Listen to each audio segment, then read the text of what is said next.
skinned it, dark skinned it. Long hair don't care long as your heart's in it. Looking for my missus, enough to drive me insane. Matter of fact, AO Prodigy sang. Okay, oxidative colors. Long-lasting, semi-permanent, or demi-permanent. It's called one or the other, but it's referred to by both names.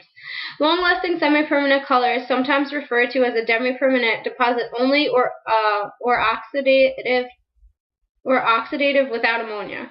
Use a low-volume peroxide to develop the color molecules and aid in the color processing. These products contain very little or no ammonia and are designed to deposit color or add tone to the hair. They are not designed to lift or lighten the existing hair color and generally last 4 to 6 weeks. On someone like me, I don't wash my hair that often. My hair tends to be very dry, so it would probably last much longer. But I don't use dye anyway, so it doesn't really make a difference. Not for me, at least. Sorry. Permanent hair colors are mixed with hydrogen peroxide and are capable of both lifting natural pigment and depositing artificial pigments in one process. They are sometimes called oxidative tints with ammonia or aniline derivative tints. Permanent hair color contains small colorless molecules, paradies, that become colored when mixed with hydrogen peroxide. Once they are applied to the hair, the oxidative color swells the hair strand. Which doesn't sound like a very good thing either, to have your hair strand swell, but that's why any type of coloring is kind of damaging to your hair. It is a combination of the ammonia in permanent hair colors and hydrogen peroxide that allow for the lift and lightening of the hair's natural color.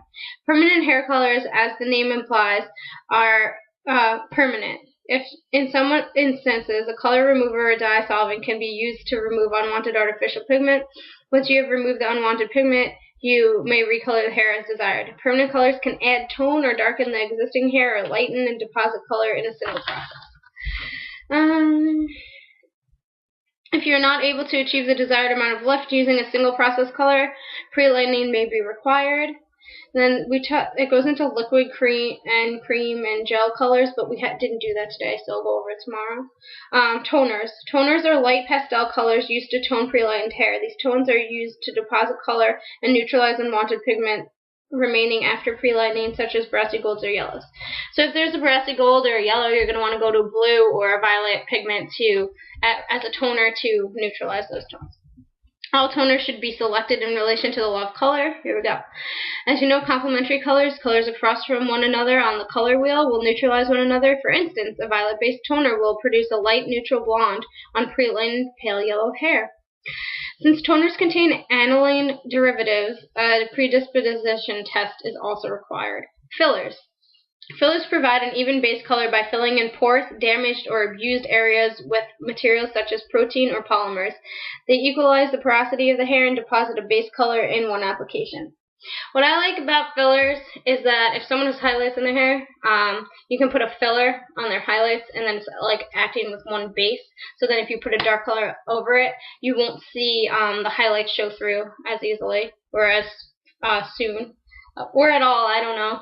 I assume they'll show at some point once the filler isn't filling anymore, but it's definitely better than applying a product over a highlighted head without putting anything in. Otherwise, the highlights will start to show right through almost immediately after a couple shampoos. Fillers come in a variety of colors and are generally chosen to replace the missing primary color. There are two types of fillers: conditioning and color. Color fillers are used on damaged hair and when there is a question as to whether or not the color will hold, such as with porous hair. They give more uniform color in a tint back, which is returning hair to its natural color. They deposit color on faded hair and ends. They help hair hold color, prevent color streaking or uneven color absorption, prevent off-color results, and prevent a dull color appearance.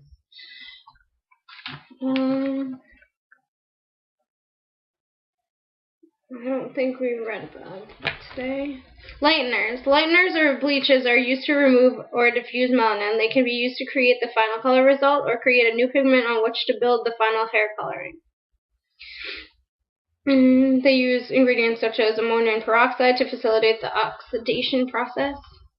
There's different degrees of colorization or decolorization. Hair should never be lightened to white since this could cause extreme damage. If the hair is over lightened, a toner may make the hair appear ashy, gray, or cool since most of the warm tones will be missing.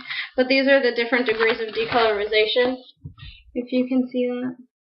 There's the lightest ones over there. And it goes to dark.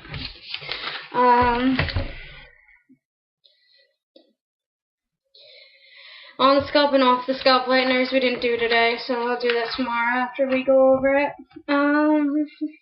Developers.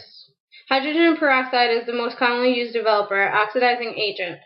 In hair coloring products, its pH is between 2.5 and 4.5. It needs to be mixed with ammonia or other alkaline compounds to become active.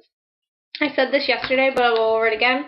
3% equals 10 volume, 6% equals 20 volume, 9% equals 30 volume, and 12% equals 40 volume.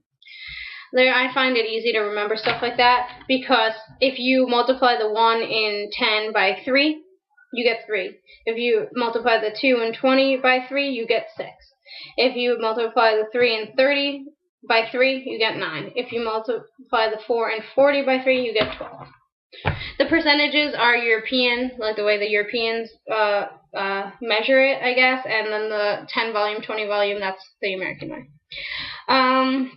Mixing peroxide in a metal bowl may cause it to become too weak. Always mix in a glass or plastic bowl. Yeah, okay, so now we're moving into our vegetable dyes and metallic dyes and all that stuff, so.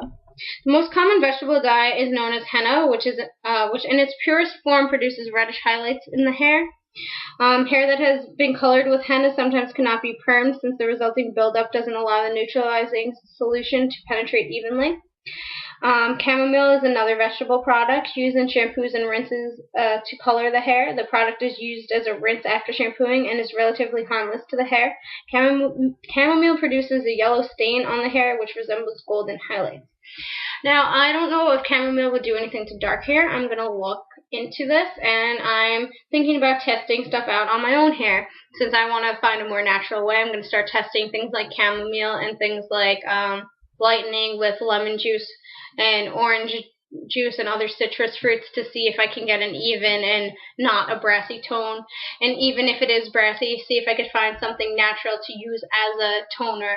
So if I get those brassy colors, maybe I could find something natural to act as a blue toner or violet toner. Anyway, enough about my aspirations. Metallic dyes. They're known as progressive dyes because the hair turns darker with each application. Cool. These are not considered a professional product since their use is not recommended. That's your box dyes and stuff like that. They don't recommend those uses. So, the reason metallic dyes are not recommended is because the metals in the product do not mix successfully with other salon chemical services such as perms. The result of mixing these products can cause discoloration and breakage. To avoid any problems with chemical services, it is advisable to cut hair that has been colored with metallic dye. Depending on the metals used, these dyes may fade into peculiar or unnatural shades. With exposure to the sun and chlorine, silver dyes may appear to have a green cast, lead dyes a purple cast, and copper dyes a red cast. Another negative feature to this type of dye is that metallic coating has a tendency to look and feel dry. Okay, well, there's a bunch of problems I see with this, and I'm pretty sure, since you know me, you can pick them out. Green cast, that's silver dyes, but lead dyes, lead's toxic. You're not supposed to ingest lead. Why would you put it anywhere near your scalp? Your brain's right under there. Great. And copper, they took copper piping out of plumbing because it's not good for you, and you're gonna go rub it on your head. Okay, cool. Sorry, but like if that's your choice of hair dye or whatever, that's completely your business. I'm just not all for it. Compound dyes. Compound dyes are a combination of metallic and vegetable dyes. And we just went over what metallic and vegetable dyes were. And I think that's all we did today. We have more stuff to do tomorrow with that. But I'll explain to you guys some of the stuff we went over today. We did, I don't have my mannequin here because all the stuff we did today was with an applicator bottle. So, I'll like I showed in my video from yesterday, that the way you do the applicator bottle, the root touch-up, we did one of those today, and we did 2 virgin applications with the applicator bottle. And the only difference between that is, if you remember from the bowl and brush one, you start a 1/2 inch away from the scalp and you go around the entire head. And that's what we were doing just with the applicator bottle instead, and you just rub it through the hair strands on both sides of the segment, or the parting. And then once you get through the entire head, you go back around and you do the perimeter, and you do the outlines of the sections.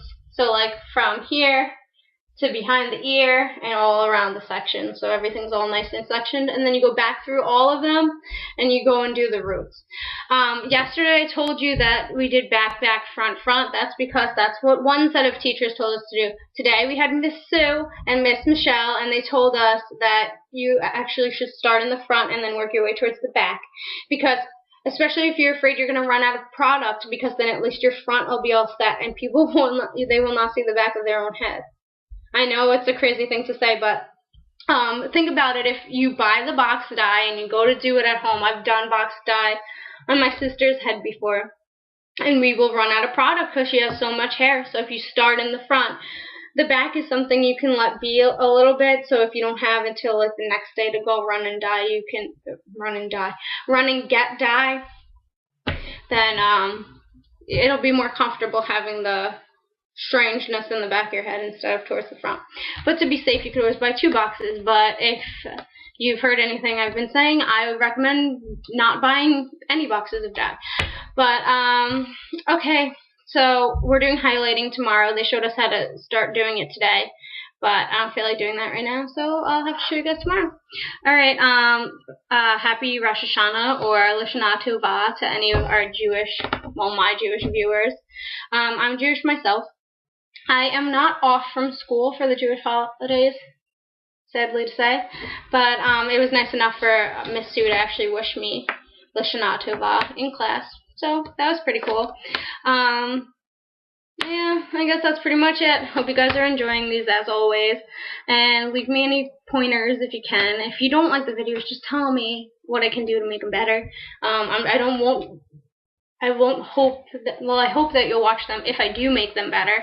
But I'm not begging for viewers. I just would like to know where I can improve. So I really appreciate any of you who have been watching these, and I'll see you tomorrow.